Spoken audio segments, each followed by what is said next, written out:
Hello and welcome to Girls Do Sport, the bite-sized guide to women's sport here in Scotland. In each programme we focus on a different sport, showcasing what it's about, its key people and what the future holds for it here in Scotland. Today's show is all about gymnastics. Join in with the conversation on Twitter with the hashtag #GirlsDoSport. We'll be speaking to our wonderful studio guests, founder and coach of Irvine Bay Gymnastics Club Amanda Boucher and Nicole Guthrie, who trains and coaches at the club. We'll also be checking in with our reporters to see what they have been up to. Gymnastics is one of the most popular and historic sports in the world. Its governing body, the FIG, was formed in 1881 and is the world's oldest existing international sports organisation. Many people firstly think of artistic gymnastics, but it's a wide variety of skills and disciplines that has kept its enduring appeal. With a record number of Scottish clubs qualifying for the British Championships this year, participation in Scotland is on the up.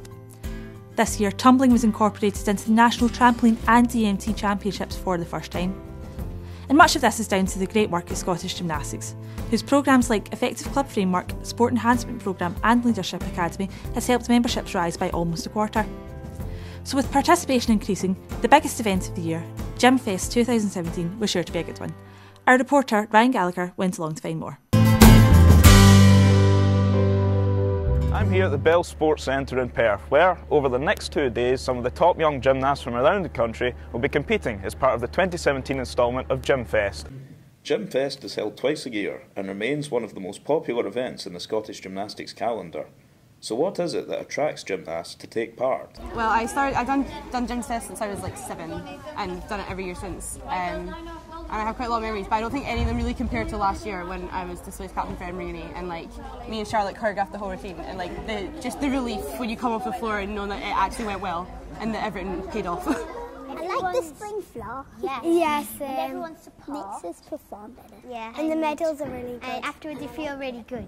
And the lights. And it's fun. And the medals. I like the writing. Yeah, the Gymfest. Yeah, and I like how it lets up in the dark. It makes gymnastics fun, and without the fun element, I think for some kids they don't get a chance to shine. If it's all competitions and they maybe get a bit despondent about that, then Gymfest gives them a chance to shine and show off what they can do. So how important are events like this for encouraging young women to get involved? I think it's extremely important. Today we had 49 participants take part. A lot of these gymnasts compete at kind of national level in tumble, but a lot of these gymnasts actually only maybe train for 2 or 3 hours per week, some of them even just for an hour. So I think it's important that we've brought a kind of diverse group of children together and given them the same opportunity. Yeah, I think they're pretty important. I think it gives you something to work towards. So like if you're just going to training every day or every week and do the same thing and being like, okay, cool, now I can do this. But having a date to aim towards learning certain skills and having a deadline makes you work harder, and it kind of brings the team together. If you've got something, you know that you're going to go on the floor together, so you all have to kind of make it work. I think as well, having like artistic, acro, rhythmic, team gym, there's like something for everyone. So if you don't like being on the floor on your own, team gym like you're with your friends, whereas if you don't like other people having to rely on you being in time, artistic because you're on your own. So the letters are new this year, bigger and better. A few years ago we got the backdrop as well. So every time we come to Gymfest there's something new, there's something bigger, and we can see that with the sellout crowds every year as well. It's gone from being just the one day to now spreading over 2. The event is not just open to Scottish clubs. This year, gymnasts from as far as Dublin and the north of England also took part. We came from Teesside, north of England, and we travelled about 5 hours on the coach last night, which was very fun. We love doing the routines for them. It's part of non-competitive sport, being part of a team, and we myself took part in these when I was younger growing up, and I just remember them as fun activities, growing with your team. So we love being part of Gymfest, and we like travelling. Part of the travelling is the fun. Gymfest is also open to all ages and includes a wide variety of gymnastics disciplines. I think it's really important. I think it's important to engage with kind of children of all ages and all abilities. Within our club, certainly we've got kind of the tiny ones right through to 18 and 19-year-olds who are still competitively training. At Gymfest today, actually, we had some 3-year-olds participate right through to our 19-year-olds. Fun. I think as an adult class, it's important that it's not all about the kids. You know, that just because you're a wee bit older doesn't mean you can't start. Because we didn't all do gymnastics as children. We all come in. Some of us come in as an adult beginner. So it's great. It's good fun. Even to date, we've seen some team gym with the trampette stuff. We've seen rhythmic, we've seen acrobatic, and we've also seen a lot of tumbling as well as the usual display stuff. So it's really good to let people see the variety of disciplines available. It's so important because not everyone likes the same style of gymnastics. So I think if people came to a class and only offered one discipline, we quite often see people leave, but having the variety to offer means people can find their niche and find what they enjoy. I think it just shows that there are different things that you can do, and sometimes all you think of is what you see at the Olympics, but there's more to it than that, and there's very few people that can make it to the Olympics. So having team gym, having other disciplines means that other people can get involved, other people can take part, and it's not as exclusive as it sometimes could appear to be. We can see today there was like younger beginner groups, then there was advanced groups, and there was an adult group, and actually some of our parents came up to us afterwards and asked if they can now do an adult parent group next year. So it just shows like what it attracts everybody, and there's something anybody can take part. No one feels that they're inferior or advanced, you know, it's always something for everybody. We might bring our parent team next year. Things are looking up for gymnastics in Scotland. Participation across the UK has risen in recent years due to a number of reasons. I think events like the European Championships, the World Championships and things like the Olympics and the Commonwealth certainly have a big driver. And certainly we see a lot of spikes on the back of things like that. It's great, it's good to see so many young people getting into sport and staying within the sport. In our club currently we have preschoolers at kind of 2, 3 all the way through to senior gymnasts still within the club and training at 24 and 25. I think when they see inspirational people through social media or television, people are keen to get involved, particularly little ones looking to get involved and further their skills, further their development within the sport. I think it's important that young people have that to look up to. And like the coaches are so supportive. I think it's a friendly sport as well. Yeah, and how much you can actually do out of gymnastics. And everyone's friendly, you know. I like how you can stand on top of each other without hurting everyone. This has been Ryan Gallagher for Girls Do Sport at Gymfest 2017 in Perth.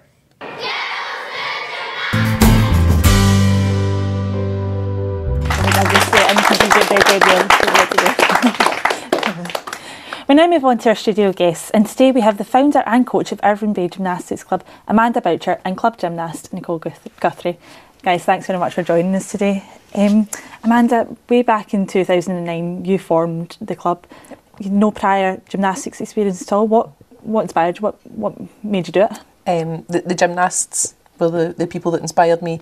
They were part of a council-run programme, and it was coming to an end, and all the gymnasts were asked to be split up and sent to different clubs, but they'd formed such really tight bonds and really good friendships that we decided it would actually be a better idea to try and keep them together. So I contacted Scottish Gymnastics and asked how hard would it be to set up a gymnastics club, and they said no, it's really easy. And 8 years later they lied, and it wasn't very easy, but it's been worth it, because I'd still have most of the original gymnasts. We started with 12, and I still have most of them. I think most of them are now coaches, or they're still involved in the sport in some way.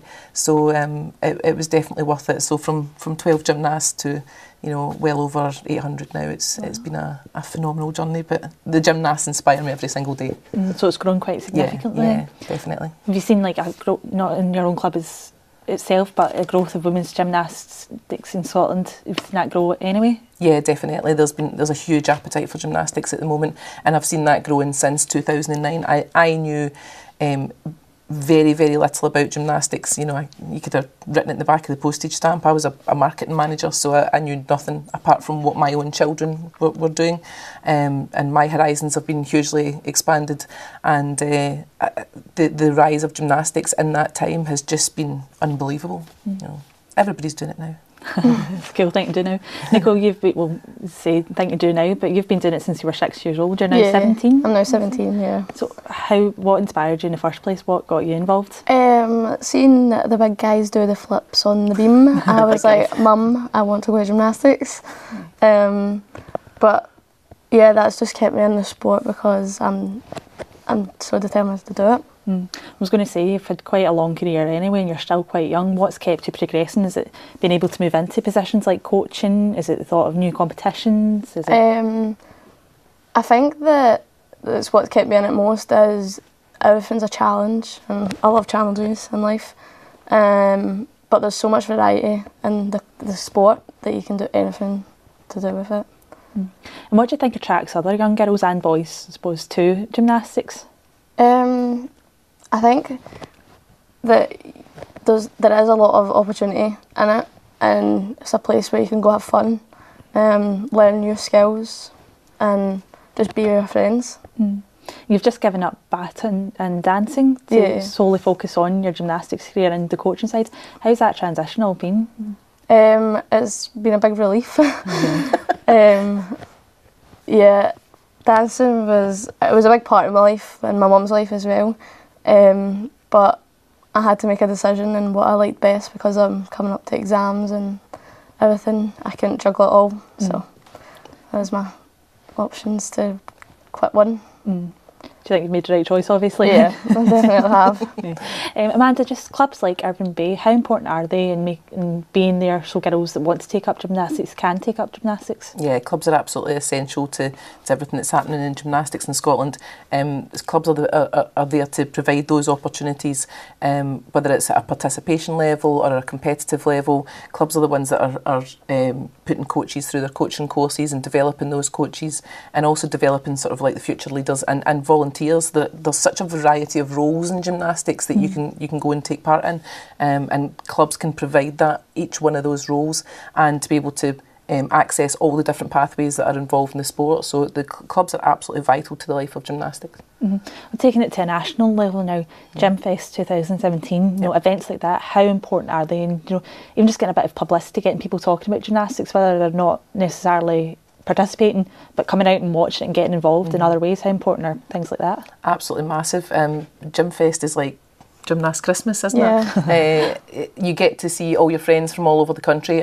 They form really good friendships, and it's not just in their own club, but I mean across the UK. They've got gymnasts have got friends all over the UK, and getting together to be able to have these sort of events and see your friends, see what skills they've been working on, see what routines they've been working on. It's absolutely brilliant. It's a great, relaxed, fun environment, and the gymnasts really enjoy it. I have to say as well, though, even at a competitive level, national competitions, again, the gymnasts all really enjoy getting together and seeing how each other are progressing, and are genuinely pleased for their competitors to see how well they're progressing. And it's such a great showcase for all the different disciplines within gymnastics. How important is that in making people aware of it's not just artistic, there's other parts to the sport that you can get involved in? Yeah, that's massive for us. We specialise in a discipline called team gym, but Nicole's also competed in acrobatics and in tumbling, so it's huge for us. Something like Gymfest, where you get to see little snippets of all those disciplines in action, but again in a much more sort of entertaining way than at a competition. I think there is such a perception of gymnastics as just what you see at the Olympics, and if you can't do Max Whitlock's pommel routine or Amy Tinkler's floor routine, then you're not good at gymnastics, and that's just not the case. There are thousands and thousands of gymnasts all over the country who are putting their heart and soul into it, and they deserve that showcase to be able to be seen, to entertain people, and to have the audience going mad at the end of routine for them. That's brilliant. Well, thank you very much, Amanda and Nicole. We'll have a little more from yourself, Amanda, later on in the show, but first we're going to learn more about one of the schemes that Scottish Gymnastics has created to improve coaching standards across the country. Here's our reporter, Ryan Gallagher. Gymnastics is one of the most popular sports amongst young women in Scotland. In order for it to continue to grow, Scottish Gymnastics has brought in a number of different projects to improve the standards of both gymnasts and leaders.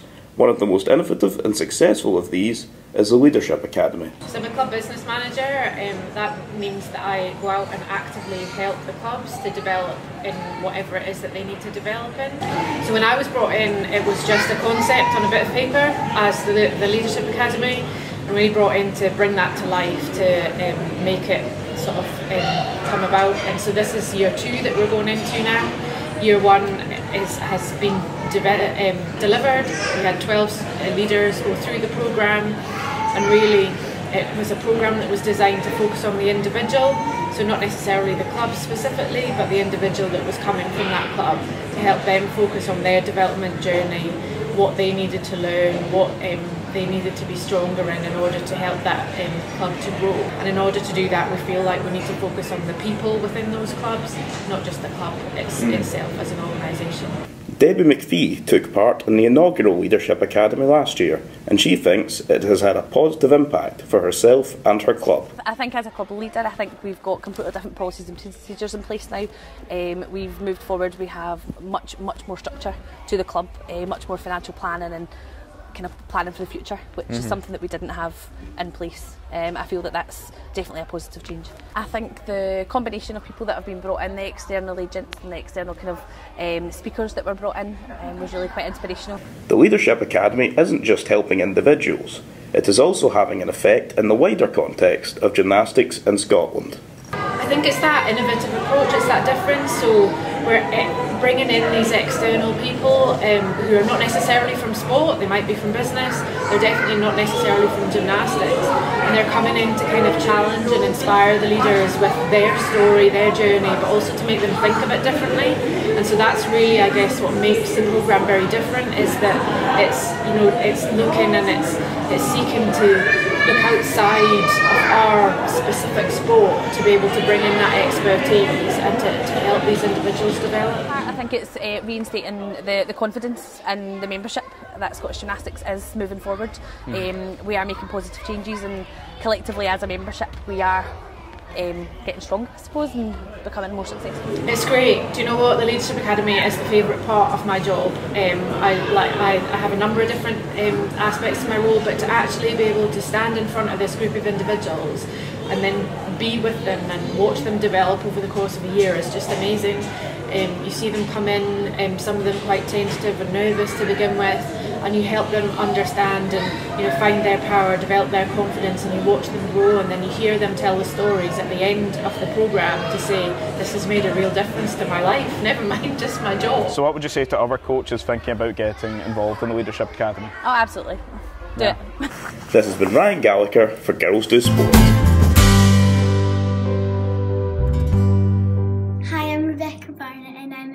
Ambassador for Ever Active. So when did you start gymnastics?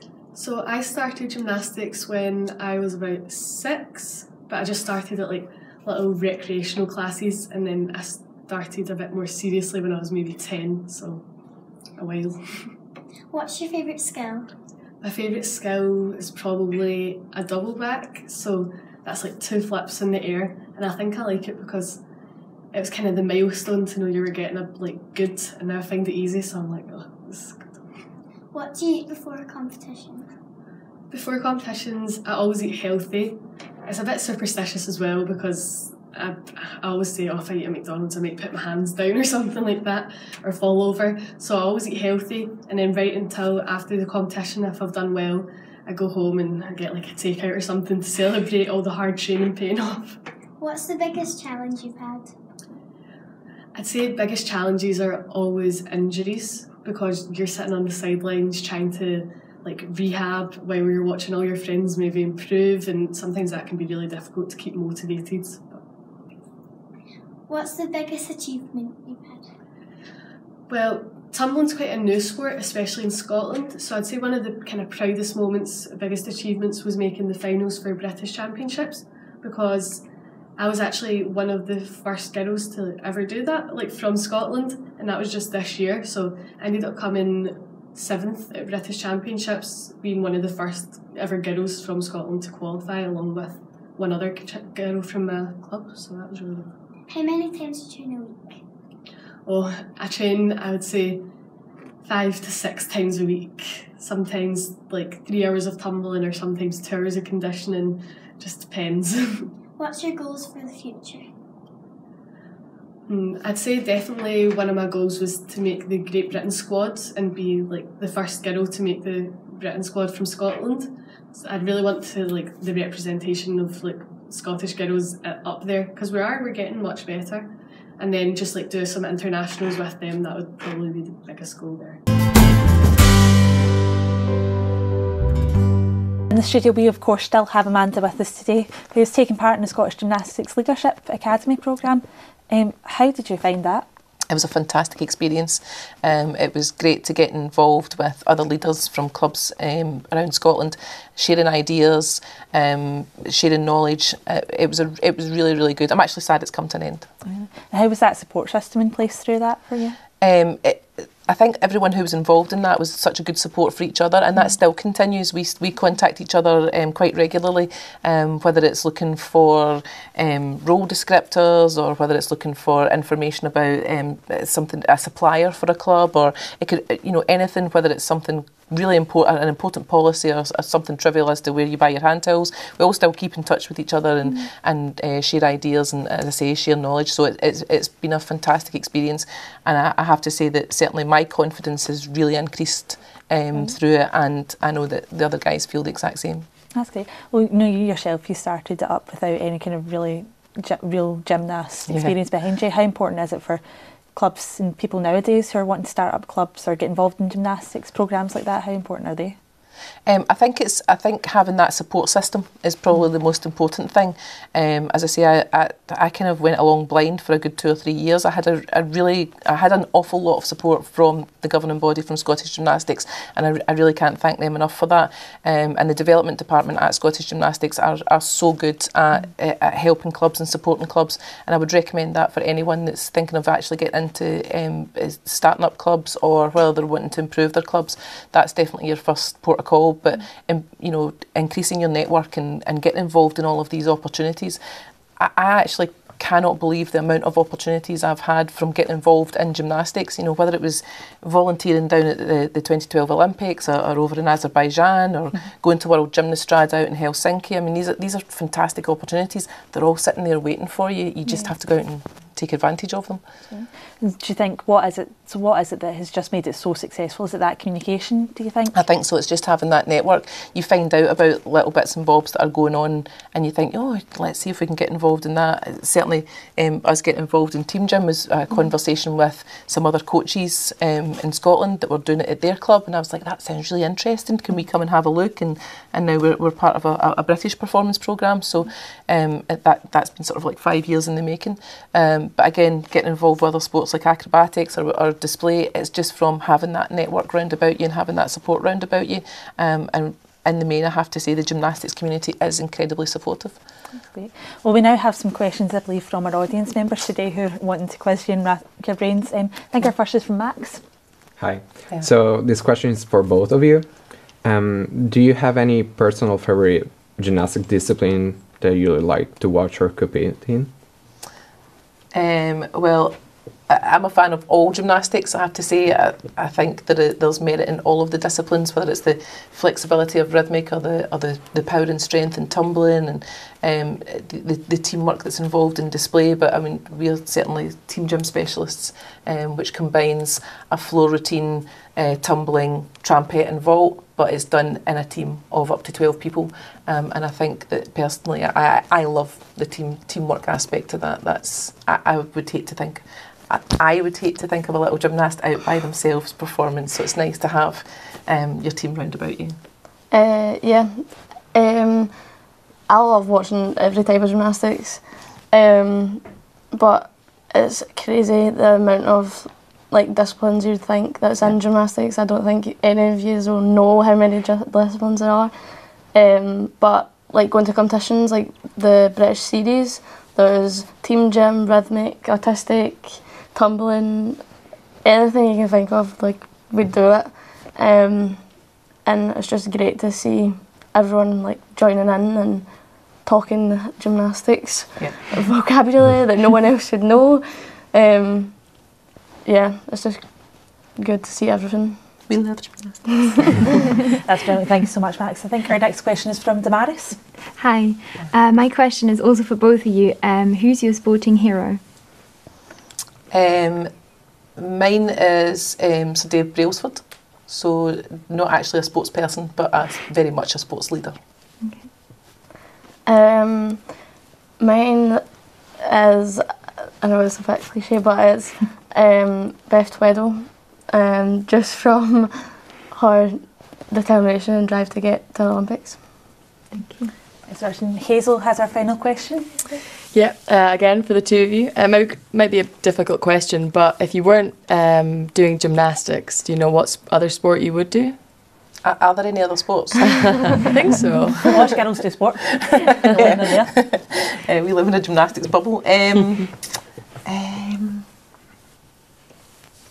Gosh.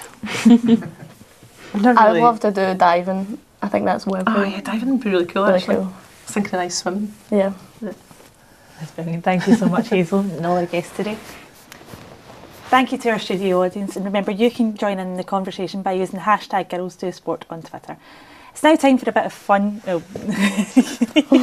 Nicole's been really worried about this whole entire show, but over our 9 episodes we've been going to see who can say the most words about their sport in just 15 seconds. So Nicole, it's time for you now to do it. If you could just look straight down that camera and as quickly as possible give us give us as many words as you can within 15 seconds about why you should get involved in gymnastics. Okay. Go. It's fun. You have to learn determination, motivation, cooperation, you have lots of communication, you make friends, it's enjoyable, and that's you. That was brilliant, well done. I think you were saying earlier on, no, it's really good for a party trick. Yep, party trick. For a party trick. So very well done. You get 18 there, that's brilliant, well done, that was a great effort. We'll get that added. Surprised. See, it's not as hard as you thought. Well, anyway, we'll get that added onto our leaderboard, and you can see all the scores from each episode on our Facebook page, Scottish Women in Sport. Well, that's all we have time for today, but thank you so much for tuning in. Just before we let you know, though, just before we let you go, we'll see what's happening across the world of sport in Scotland over the next few weeks or so. And for more information about these events, head over to sportonspec.co.uk. Thank you for tuning in to another episode of Girls Do Sport, brought to you by the Scottish Women in Sport, as well as the students of Studio Lab and sports journalists of University of the West of Scotland. We'd also like to thank our brilliant partners, Brand Oath, for making everything look fabulous, and Sport on Spec. Keep the conversation going using the hashtag Girls Do Sport. But for now, thanks for watching.